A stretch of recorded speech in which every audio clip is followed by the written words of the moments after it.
Assalamualaikum warahmatullahi wabarakatuh. Salam kenal mahasiswa-mahasiswa. Sebelum itu, izinkan saya untuk memperkenalkan diri kepada kalian terlebih dahulu. Perkenalkan, nama saya Dia Ardani Putra Effendi. Kalian bisa panggil saya Bu Diah atau Bu Ardani. Nah, pada hari ini, topik yang akan kita bahas adalah mengenai kajian budaya. Nah, kajian budaya ini menjadi salah satu topik pembahasan dalam teori sastra pasca strukturalisme. Kalau sebelum-sebelumnya kalian sudah mempelajari apa itu dekonstruksi, kolonialisme, feminisme.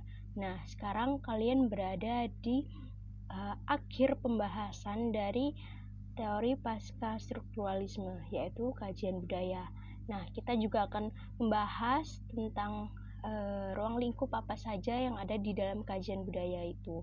Namun sebelumnya kita juga harus mengerti terlebih dahulu apa itu yang dimaksud dengan kajian budaya.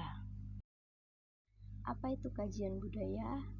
Coba kemukakan pendapat kalian. Baik, terima kasih atas pendapatnya. Jadi jika kita berbicara mengenai budaya itu sendiri, pada umumnya selalu mengarah pada hal-hal yang bersifat tradisional. Nah, jika kita mencari definisi budaya, maka akan sering muncul pengertian menurut Kunchoro-Ningrat, yang mana ia membagi budaya menjadi 7 unsur seperti bahasa, kesenian, teknologi, pengetahuan, dan masih banyak lainnya. Nah, tetapi berbeda dalam kajian budaya atau cultural studies ini.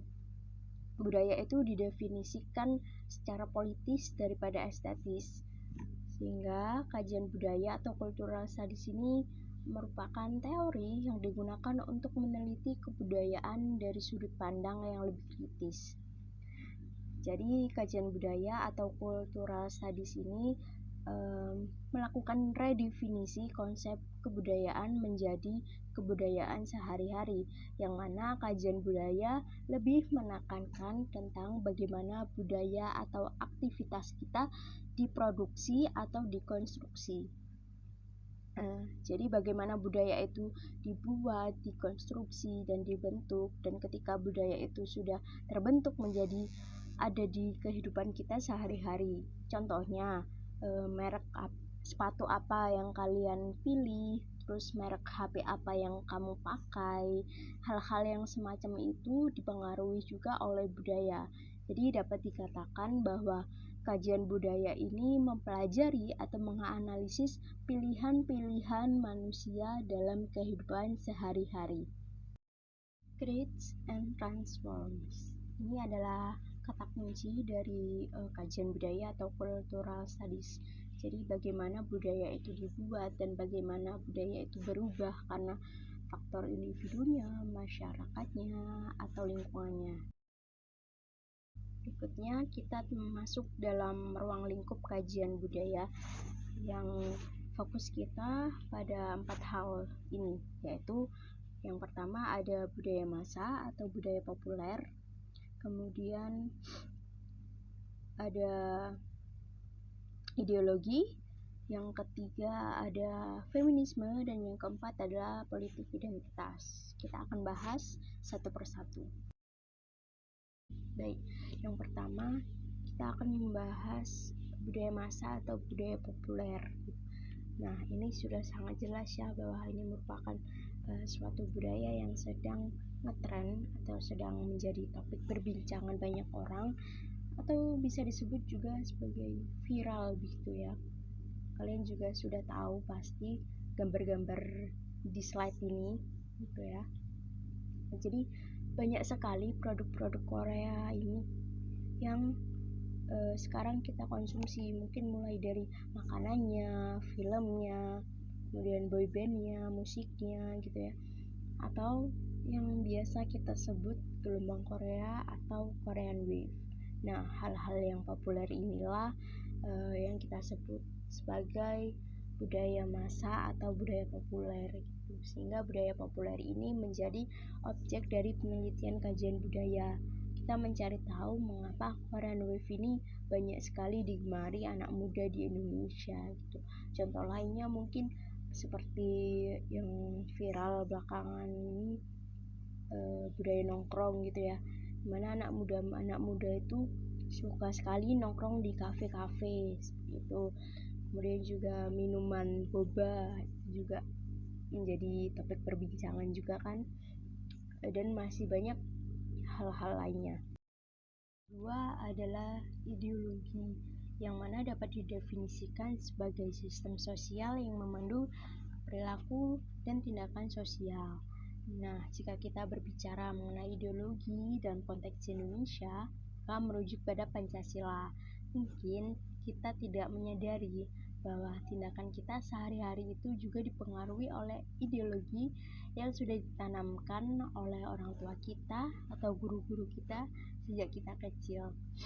Jadi mungkin sebagai contohnya, ketika kalian sekolah dulu, kalian sering mendapat pertanyaan tentang bagaimana butir-butir Pancasila itu diimplementasikan dalam kehidupan sehari-hari gitu ya. Jadi teori kajian budaya ini digunakan untuk memahami bagaimana ideologi itu bekerja dan mempengaruhi tindakan manusia, atau bagaimana manusia itu mempertahankan suatu ideologi tertentu untuk berkuasa. Ketiga adalah feminisme. Feminisme ini dapat didefinisikan sebagai serangkaian gerakan sosial, gerakan politik, dan ideologi yang memiliki tujuan yang sama, yaitu untuk mendefinisikan, membangun, dan mencapai kesetaraan gender di lingkup politik, ekonomi, pribadi, dan juga sosial. Jadi, feminisme ini mengupayakan kesetaraan gender, baik laki-laki maupun perempuan. Namun, karena banyak kasus di mana yang tidak mendapatkan ketidakadilan adalah perempuan, maka seringkali feminisme ini merujuk pada upaya perempuan dalam kesetaraan gender. Maka, teori kajian budaya ini digunakan untuk mengetahui budaya di sekitar kita, atau produk budaya atau kebiasaan-kebiasaan yang mengakibatkan ketidakadilan yang dialami perempuan maupun laki-laki. Sehingga feminisme ini ditujukan bukan hanya untuk perempuan, tapi juga untuk laki-laki, untuk mendapatkan kesetaraan, dalam artian bukan perempuan harus setara dengan laki-laki ya, bukan, tapi bagaimana mendapatkan pendidikan, bagaimana mendapatkan pekerjaan dan gaji yang layak, sehingga perempuan dan laki ini sama dalam hal tersebut, bukan untuk menyaingi seperti itu. Terakhir adalah politik identitas. Politik identitas ini bisa didefinisikan sebagai sebuah alat politik suatu kelompok seperti etnis, suku, budaya, agama, atau yang lainnya untuk tujuan tertentu. Bisa itu sebagai alat untuk bentuk perlawanan, atau sebagai alat menunjukkan jati diri suatu kelompok. Nah, istilah politik identitas ini sering digunakan untuk menjelaskan kondisi persaingan politik yang menggunakan simbol-simbol identitas tertentu. Nah, simbol-simbol itu bisa berupa simbol agama, simbol suku, simbol kelompok-kelompok, dan yang lainnya. Seperti contohnya ketika kalian ingin mencalonkan diri sebagai gubernur Jawa Timur, maka kalian akan mempertimbangkan calon pemilih kalian yang bisa disebut sebagai konstituen, bahwa warga Jawa Timur itu sebagian besar beragama Muslim. Maka ketika kalian berkampanye, kalian menggunakan simbol-simbol keagamaan Muslim, seperti menggunakan peci, sarung, yang perempuan menggunakan hijab, bahkan menggunakan ayat-ayat Al-Quran agar orang-orang itu memilih kalian. Nah, itu yang menjadi ruang lingkup di dalam kajian budaya. Ada 4, yaitu budaya massa atau budaya populer, kemudian ada ideologi, ada feminisme, dan juga ada politik identitas. Itu saja materi kita untuk hari ini. Ini menjadi bagian yang pertama ya, karena bagian kedua nanti kita akan membahas mengenai sejarah perkembangan kajian budaya, dan kalian juga akan mengetahui tokoh-tokoh dari kajian budaya itu siapa saja. Nah, untuk hari ini tidak ada tugas. Kalian bisa membaca materi ini kembali di aula, dan jika ada pertanyaan, kalian bisa memberikan pertanyaannya melalui grup WhatsApp atau melalui forum yang sudah saya sediakan di aula. Itu saja materi yang bisa saya sampaikan. Mohon maaf jika ada kesalahan. Terima kasih sudah hadir di perkuliahan hari ini. Saya tutup. Wassalamualaikum warahmatullahi wabarakatuh.